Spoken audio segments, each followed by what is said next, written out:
오늘 출애굽기 3장의 말씀을 가지고 하나님께 붙들리기 위하여라는 제목으로 하나님 말씀을 선포하겠습니다.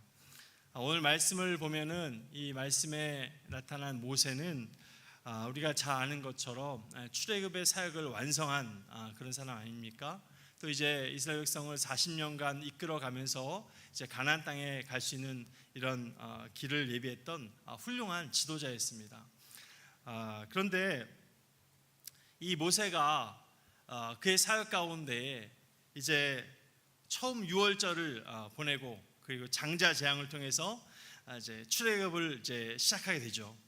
출애굽의 역사를 이루고 또 가다가 홍해를 만났을 때 홍해를 하나님의 말씀으로 홍해를 가르고 그 바다를 마른 땅처럼 지나가는 그 장면을 우리가 잘 알고 있습니다. 또 그리고 그의 마지막 말년에 마지막 그 인생의 순간에 저기 보이는 그 약속의 땅을 바라보면서 그 하나님께서 약속하신 젖과 꿀이 흐르는 그 약속의 땅을 바라보면서 자신의 인생을 마무리하고 하나님의 부르심을 받는 그 순간을 우리가 이제 모세의 삶을 살펴보면서 그런 모세의 인생 가운데 이 모세야말로 참으로 위대한 하나님의 사람이 아니었을까. 우리가 많은 인생 그 성경의 그 인물들이 있는데 이 모세만큼 참으로 능력의 사람이 또 있을까 하는 생각을 하게 된다는 것이죠.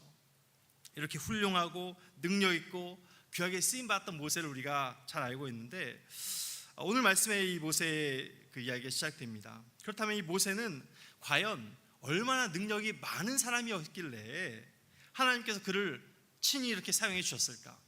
얼마나 그 믿음이 훌륭하고 위대한 사람이었길래 하나님께서 그에게 이렇게 많은 일들을 감당하게 하셨을까? 우리가 이렇게 생각해 볼 수 있다라고 하는 것이죠. 근데 오늘 말씀 우리가 잘 보면은 사실은 오늘 말씀의 그 내용을 살펴볼 때 모세가 이렇게 능력이 많고 그가 위대한 사람이었기 때문에 그렇게 훌륭한 일들을 감당한 것이 아니라는 것입니다. 그가 능력이 많았던 것이 아니라 사실은 뭡니까? 그에게 임한 하나님의 능력이 있었기 때문에 또한 그와 함께 하신 하나님께서 위대하신 분이셨기 때문에 그가 이런 일을 감당할 수 있었다는 거죠. 그렇다면 이 모세가 하나님께 쓰임받을 수 있었던 그 비결은 과연 어디에 있었을까요? 그에게 부어주신 하나님의 능력이 어떤 능력이었길래 모세는 그렇게 훌륭하게 쓰임받을 수 있었겠습니까? 그래서 생각하면서 우리가 오늘 말씀의 은혜를 나누기를 바랍니다. 그래서 우리들 한 사람 한 사람 모두가 이 모세처럼 하나님께 온전히 쓰임받는 사람들이 되기를 소망합니다. 또한 그를 붙들어주신 하나님의 손길이 오늘 나의 삶도 붙들어주시고 나와 함께 하기를 기도하는 모든 성도님들 다 되시기를 축복합니다. 첫 번째로는 자기 자신에게 붙들린 모세라는 그런 말씀입니다. 자기 자신에게 붙들린 모세의 그런 인생이 나타나고 있습니다. 오늘 보면은 모세가 처음에 오늘 말씀에서는 사실은 모세의 그 인생 가운데에 하나님을 처음 만난 장면이 나오고 있는 것이죠. 그 떨기나무 불꽃 가운데서 하나님의 음성을 듣고 하나님이 어떤 분인지를 처음 경험하는 그러한 사건이 나오고 있습니다. 근데 이때 사실 모세가 열심히 막 기도를 하다가 하나님을 만난 것이 아니었죠. 그가 제사를 열심히 드리면서 하나님을 구했을 때 나타나신 것이 아니었다는 것입니다. 모세는 지금 무엇을 하고 있었습니까? 광야에서 양을 치고 있었죠. 양치기였어요. 양을 치면서 양을 데리고 가고 있었는데 하나님께서 갑자기 이렇게 나타나신 거죠. 오늘 말씀 1절에 보니까 그렇게 말씀합니다. 모세가 그의 장인 미디안 지사장 이드로의 양떼를 치더니 그떼를 광야 서쪽으로 인도하여 하나님의 산 호렙에 이르매. 아마 모세의 이 말씀 가운데 모세는 평범한 하루를 보냈을 거예요. 오늘은 양떼를 데리고 저쪽 호렙산 쪽으로 가봐야겠다. 그쪽 좀 풀이 많으니까 그쪽 데려가서 양떼를 먹여야지. 그런 생각을 하면서 갔겠죠. 그래서 양떼를 데리고 가고 있었는데 거기서 하나님께서 그에게 나타나시고 말씀하신다는 것이었습니다. 모세는 지금 양치기입니다. 양떼를 데려가다가 하나님을 만난 거예요. 근데 이 모세가 양치기였다는 것도 사실 좀 의외의 사실이지만 그가 양치기로 할 수밖에 없었던 이유가 있습니다. 출애굽기 2장을 보면 모세가 광야로 이렇게 오게 된 배경의 이야기가 나오는데, 그것은 모세가 사실은 바로 왕의 낯을 피해서 도망쳐 온 거예요.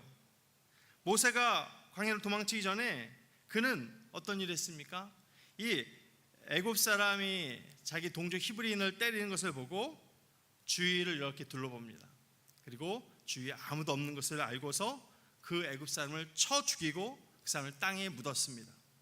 그런데 그 후에 그것을 본 어떤 히브리 사람, 자기 이스라엘 민족의 사람이 말했죠. 출애굽기 2장 14절 말씀에 이렇게 말합니다. 그가 이르되 누가 너를 우리를 다스린 자와 재판관으로 삼았느냐? 내가 애굽 사람을 죽인 것처럼 나도 죽이려느냐? 모세가 두려워하여 이르되 일이 탈로 되었도다. 그러니까 모세가 아무도 없는 줄 알았는데, 그래서 죽였는데 그것을 보고 있었던 사람이 있었던 거예요. 그래서 그 일이 탈로가 되고 들통나서 이제 그 일이 다 발각되었습니다.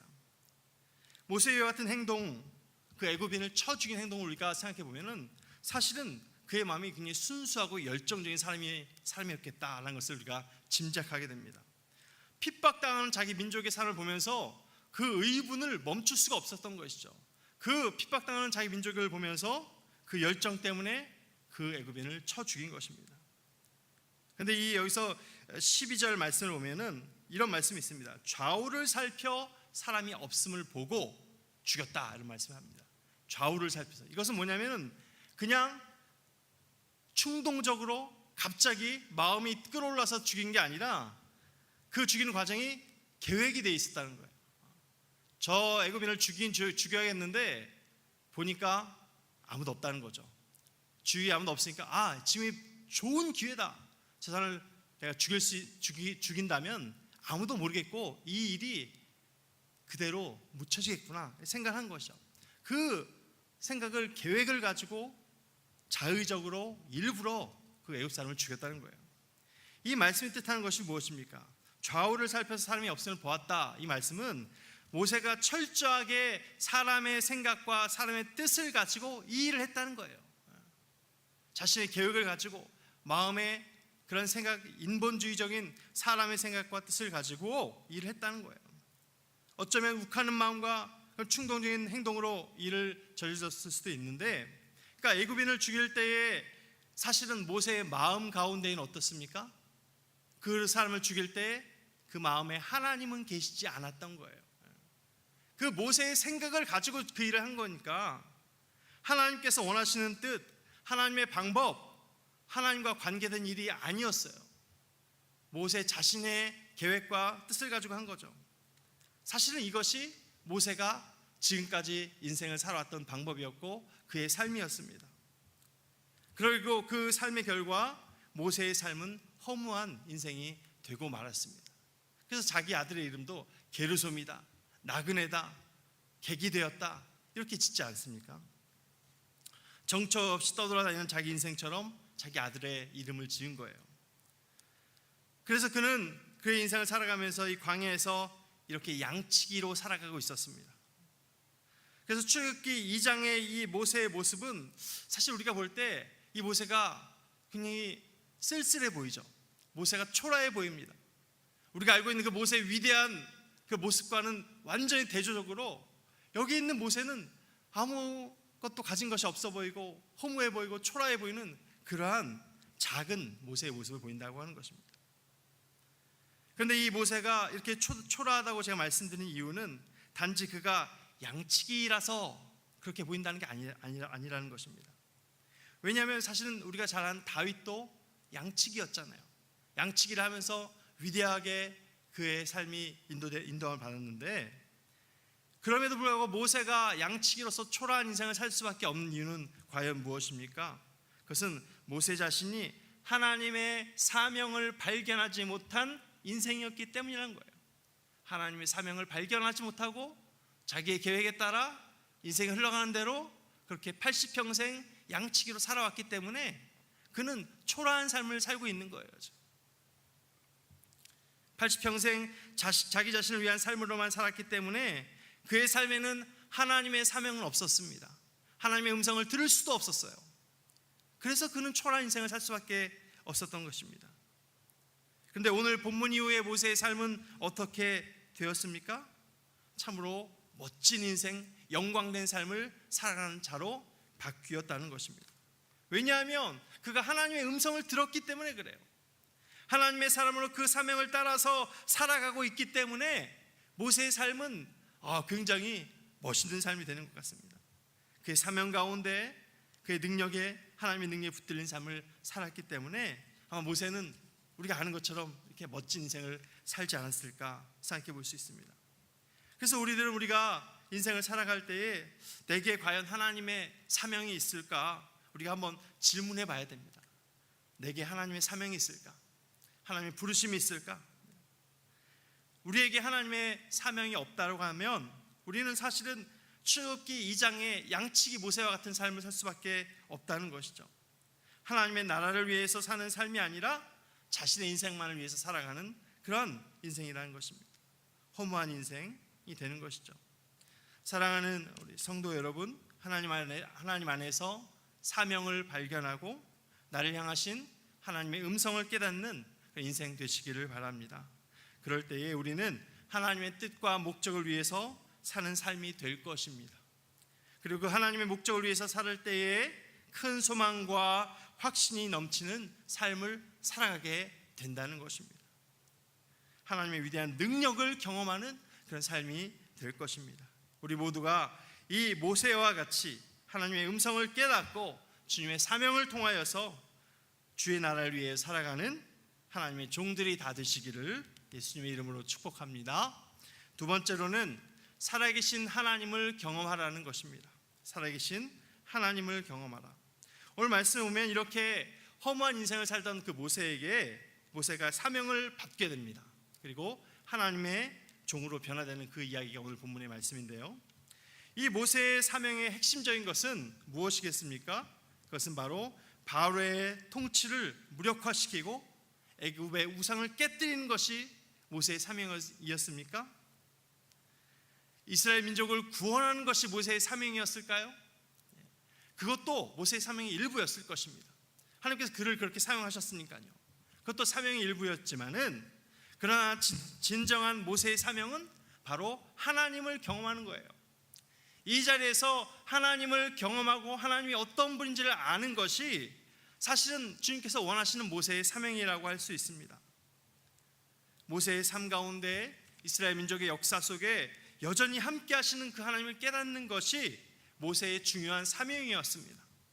우리가 신앙생활할 때 그 신앙의 가장 중요한 핵심이 무엇일까요? 예배를 드리고 우리 목사님 말씀을 들으면서 은혜를 받을 때 그 은혜의 가장 중요한 것이 무엇입니까? 바로 하나님을 경험하는 것이죠. 하나님을 경험하는 것이 우리 신앙의 가장 핵심적인 것입니다. 그래서 나를 창조하시고 구원하시고 다시 오실 그 하나님이 과연 이런 분이다라는 사실을 우리가 깨닫고 경험하는 것, 그것이 신앙생활의 가장 중요한 것입니다. 가장 핵심적인 것이죠. 그래서 신앙생활하면서 우리가 날마다 하나님을 경험하는 삶은 경험하게 된다면 그 믿음은 사실 굉장히 훌륭한 신앙입니다. 하나님을 경험하기 때문에, 하나님이 이런 분이라고 확신할 수 있기 때문에 좋은 믿음이라고 할 수 있는 것이죠. 바라기는 사랑하는 성도님들 여러분 모두에게 날마다 하나님을 경험하고 순간순간마다 하나님의 은혜에 붙들리는 그런 복된 삶을 사시기를 예수님의 이름으로 축복합니다. 그렇다면 이 모세가 경험한 하나님은 어떤 하나님일까요? 그 하나님은 사실은 이스라엘을 구원하시는 하나님이다 라고 말씀을 하고 있습니다. 우리 8절 말씀입니다. 8절 말씀 보니까 내가 내려가서 그들을 애굽인의 손에서 건져내고 그들을 그 땅에서 인도하여 아름답고 광대한 땅, 젖과 꿀이 흐르는 땅, 곧 가나안 족속, 헷 족속, 아모리 족속, 브리스 족속, 히위 족속, 여부스 족속의 지방에 데려가려 하노라 라고 말씀하시는 거예요. 지금 핍박받고 압제 가운데 있는 내 백성을 그 가나안 땅에 내가 데려가겠다라고 주님께서 말씀하시는 거죠. 지금 모세에게 이스라엘을 구원하시겠다라고 지금 말씀하시는 거예요. 그 바로의 통치와 핍박 가운데서 하나님의 백성이 고통받고 신음하고 있는 것을 하나님은 다 알고 계셨던 거예요. 그래서 그 이스라엘 백성들을 7절 말씀 보니까 내 백성이다라고 말씀하시는 거죠. 내 백성을 내가 구원하겠다라고 주님께서는 말씀하시는 것입니다. 모세가 전에 애굽인을 쳐 죽였을 때 아마 모세는 자기 민족을 위해서 내가 뭔가를 해야지라고 막 생각했을 겁니다. 내 이스라엘 백성을 위해서 내가 이 작은 힘이나마 해야 되겠다. 그래서 내 힘과 능력을 통해서라도 뭔가 해야지라는 그 결단 때문에 아마 애굽인을 쳐 죽이지 않았을까 생각합니다. 아마 모세는 그 애굽인을 죽일 당시에 이 8절 말씀처럼 이스라엘을 구원하시는 하나님을 아마 몰랐을 거예요. 하나님께서 구원하실 것을 알았다면 그가 그렇게 행동하지 않았을 것입니다. 하나님께서 그들의 고난과 아픔을 다 알고 계시고 다 기록하시는 하나님, 다 알고 계시고 준비하시는 하나님, 이런 것을 몰랐을 거예요. 그러니까 자기 힘으로 하려고 하는 것이죠. 그런데 하나님께서는 그런 분이 아니셨습니다. 다 알고 계시고 다 모든 것을 준비하시고 진행시키시는 하나님이셨을 것입니다. 지금 모세에 그것을 말씀하시는 거예요. 내가 내 백성을 구원하겠다, 그들을 이끌어내겠다 약속하시는 것입니다. 이 8절 말씀을 들으면서 모세는 굉장히 놀랐을 겁니다. 아니, 하나님께서 이렇게 자세하고 분명하게 우리 민족들의 상황들을 다 알고 계셨구나. 그리고 그 하나님의 이런 놀라운 계획 가운데 그는 깜짝 놀라고 탄복했을 것입니다. 그런데 이 말씀을 들으면서 오늘 말씀 보니까 사실 모세도 그런 하나님인 것을 알면서도 의심이 계속 가고 있는 거예요. 이 하나님에 대해서 이를 주님의 말씀을 들으면서 그 하나님 어떻게 내가 전할 수 있고 알려줄 수 있을까? 그 하나님에 대해서 뭐라고 할까라고 이제 생각이 드는 것이죠.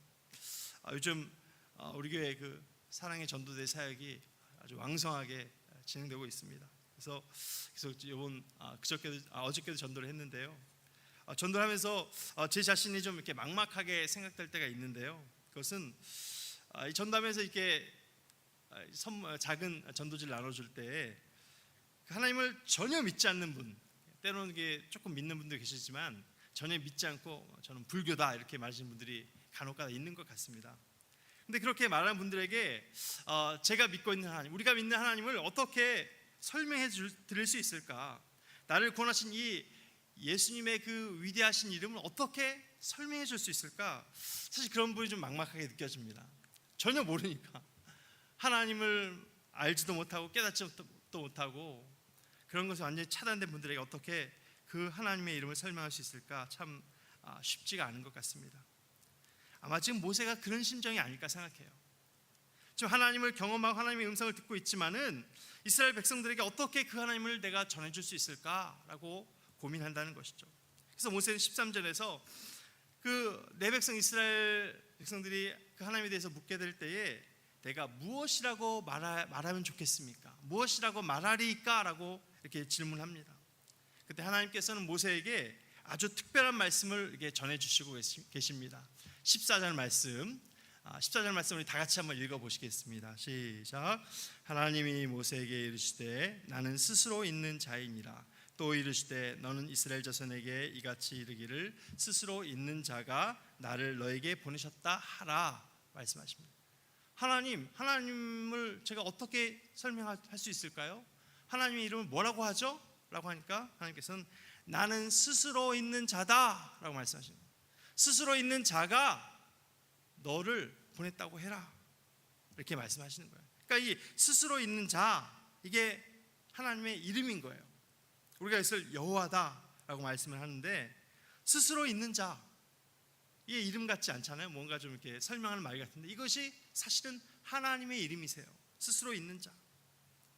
누구에게 창조를 받은 것도 아니고 어떤 사람의 이름을 붙이고 신으로 만든 그런 이방의 신과는 전혀 다른 이 우주의 시작부터 모든 만물이 있기도 전이었던 그 시간의 시작부터 스스로 계셨던 분, 원래부터 홀로 계셨던 그 하나님, 그것을 지금 말씀하고 있는 것이죠. 스스로 계셨던 분, 스스로 지금도 계시고 앞으로도 계실 그 하나님이다 말씀하는 거죠.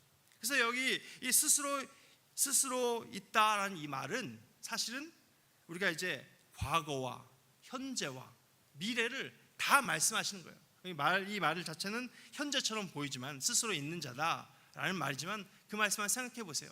과거에도 스스로 있는 자, 지금도 스스로 있는 자, 앞으로도 영원히 스스로 계실 그 하나님, 모든 시간 가운데, 역사 가운데, 만물 가운데 늘 함께 계시는 그 하나님을 말씀하는 것이죠.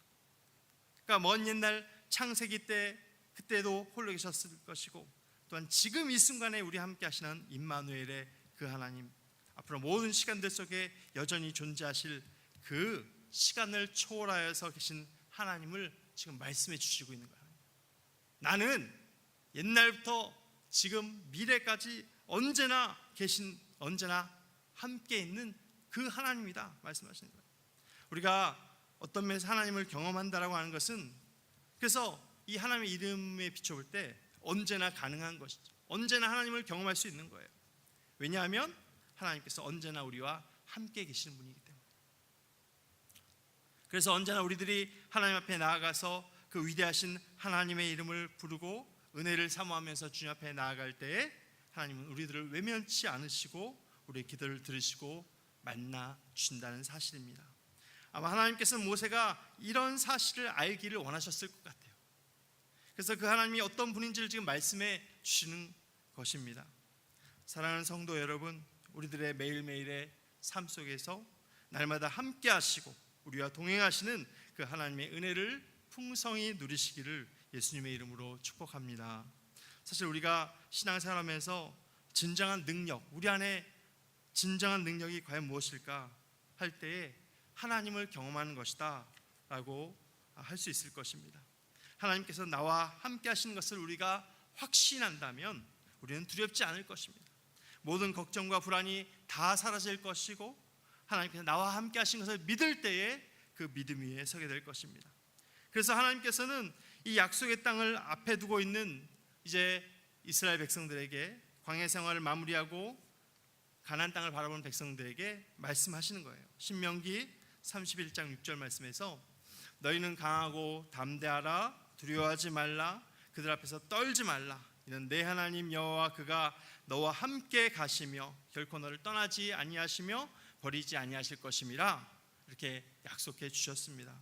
모세에게 나타나셔서 이스라엘을 구원할 것이라고 약속하시는 그 하나님, 스스로 있는 자라고 하시는 그 하나님께서 그 하나님의 그 말씀을 우리가 기억하면서 우리와 함께 하시는 하나님을 날마다 경험하는 성도님들 되시기를 예수님의 이름으로 축복합니다. 세 번째로는 모세를 능력으로 붙드시는 하나님이라는 것입니다. 오늘 본문에서는 하나님과 이 모세의 대화가 계속 나오고 있는데요, 이 대화의 주제는 사실 모세에게 지금 애굽으로 가라는 거예요. 가서 그들을 구원해라, 그 말씀을 지금 계속 하고 계십니다. 내 백성 이스라엘을 구원해라. 오늘 말씀의 10절 말씀 보니까 이제 내가 너를 바로에게 보내어 너에게 내 백성 이스라엘 자손을 애굽에서 인도하여 내게 하리라. 너를 내가 보내겠다, 그리고 너를 통해서 내 백성을 구원하게 하겠다라고 지금 주님께서 말씀하시는 거예요. 근데 오늘 본문에 우리가 사실 우리 10절 이후에도 계속 주님과 모세의 대화가 계속 이어집니다. 이 뒤에 대화를 한번 집에 가서 한번 읽어보십시오. 그러면은 이 대화가 사실은 하나님께서 모세하고 얘기하고 있는데 하나님께서 모세에게 이렇게 끌려가는 듯한 느낌을 받으실 거예요. 모세 자꾸 뭐라고 하고 하나님께서 그래 이렇게 해줄게, 그래 이렇게 해줄게. 하나님께서 모세에게 지금 질질 끌려가는 그런 대화를 하고 계시는 것 같아요. 모세는 계속해서 못하겠다고 합니다. 하나님 저 못해요, 저 능력 없어요, 말도 잘 못해요, 어떻게 하나님을 설명해요, 자꾸 핑계를 대고 얘기를 하는데 하나님은 그런 모세에게 계속해서 이렇게 하면 된다, 이렇게 해주겠다, 이렇게 하면 된다, 계속해서 모세에게 답을 주시는 거예요. 그래서 하나님께서는 오늘 본문의 뒤에 말씀 보면은 기적을 보여주십니다. 내 지팡이를 던져라, 그러니까 뱀이 됐잖아요. 뱀의 꼬리를 집어 올려라, 지팡이가 다시 됐어요. 내 손을 품에 넣어라, 나병이 되었고 다시 또 품으니까 그 나병이 다 낫게 되는 그런 기적을 보여주십니다. 하나님께서 모세에게 이런 기적까지 보여주시고 있습니다. 그리고 그 기적을 통해서 하나님의 능력이 얼마나 위대한지를 지금 보여주시고 있는 것입니다. 하나님께서 모세에게 계속해서 말씀해 주시고 능력을 보여주시는 이유가 뭘까요? 그 능력을 너에게 부어주겠다고 하는 거예요. 뱀을 집어올리고 병을 낫게 하는 그런 능력까지 너에게 부어주겠다라고 주님께서는 말씀하시는 것입니다. 그리고 이런 능력을 통하여서 모세가 담대한 믿음을 가지고 하나님의 종으로 쓰임받기를 바라시기 때문에 그렇게 보여주시는 게 아닐까, 그렇게 보여주시는 것 같습니다. 그리고 하나님께서는 마지막에 이 모세에게 아주 큰 선물을 주십니다. 출애굽기 4장 17절 말씀 보니까 이렇게 하시는 것이죠. 너는 이 지팡이를 손에 잡고 이것으로 이적을 행할지니라. 너 이 지팡이를 손에 잡고 가라. 이 지팡이를 통해서 이적을 행해라 라고 주님께서 말씀하시는 거예요. 이 말씀을 보면은 마치 아빠가 이제 초등학교 1학년에 입학하는 그 작은 아들에게 손수건을 이렇게 쥐어주는 것 같아요. 그리고 학교 가서 쓸 수 있는 필요한 용돈을 손에 꼭 쥐어주면서 야, 이거 가져가. 이거 가져가면은 학교 생활 잘할 수 있어. 이렇게 말씀하시는 것 같아요. 모세에게 지팡이를 쥐어주시면서 이 지팡이를 가지고 가라 라고 말씀을 하시고 있습니다. 하나님께서는 지금 불평하는 모세에게 어떻게 제가 민족을 구원할 수 있겠습니까? 라고 그렇게 말하는 모세에게 지팡이를 쥐어주고 계십니다. 근데 그것은 사실 하나님께서 지팡이를 쥐어주셨지만 원래 모세 자신의 지팡이였어요. 그 지팡이를 다시 주시는 것입니다. 근데 그 지팡이가 4장 20절 말씀 보니까 이것이 하나님의 지팡이다라고 말씀하시고 있어요. 하나님의 지팡이를 주셨습니다. 그러니까 모세가 평생 가지고 다니는 지팡이였는데 하나님의 능력이 임한 지팡이, 하나님께서 능력을 주시겠다고 약속한 그 지팡이, 장차 이스라엘을 구원할 능력의 지팡이를 주시는 거예요. 하나님의 지팡이를 주시는 거예요. 그래서 이게 모세가 그런 능력을 가지고 쓰임받기를 원하신다는 것입니다. 하나님께서 왜 모세에게 이런 능력을 부어주실까요? 하나님도 능력이 많으신 분인데 왜 모세에게 능력을 주시고 그렇게 못하겠다고 하는 모세를 그냥 꾸역꾸역 밀어 넣으시면서 가시는 걸까요? 모세에게 이렇게 능력을 주시는 것은 그것을 통해서 하나님의 종이 되게 하시고 그를 통하여서 하나님의 뜻을 이루게 하시려고 그의 능력을 주시는 것입니다. 이 모세를 통해서 그 하나님의 사람으로 변화되기를 바라고 하나님이 계심을 확신하고 그 능력의 도구로 그 능력을 통하여서 하나님의 사명을 감당하기를 원하시기 때문에 그에게 능력을 부어주신다는 것입니다. 우리가 하나님께 붙들리기를 원하고 하나님의 능력에 쓰임받기를 모두 원하는 우리의 기도 가운데 하나님께서 우리에게 능력을 반드시 부어주실 것입니다. 우리에게 능력을 반드시 나타내 주실 것입니다. 왜냐하면 우리를 통해서 모세에게 그러셨던 것처럼 우리를 통해서 하나님의 사람이 되게 하시고 우리를 통해서 하나님의 뜻이 이루어지기를 하나님은 반드시 원하시기 때문에 우리에게 능력을 주신다는 거예요. 그래서 우리가 믿고 기도하는 우리 모두가 되어야 할 줄 믿습니다. 그래서 이 모세에게 부어주시고 함께 하신 그 하나님처럼 우리 인생 가운데 동행하실 그 하나님을 바라보면서 그 하나님을 신뢰하고 의지하며 나가는 모든 성도님들 다 되시기를 주님의 이름으로 축복합니다. 기도하시겠습니다. 하나님 아버지 감사합니다.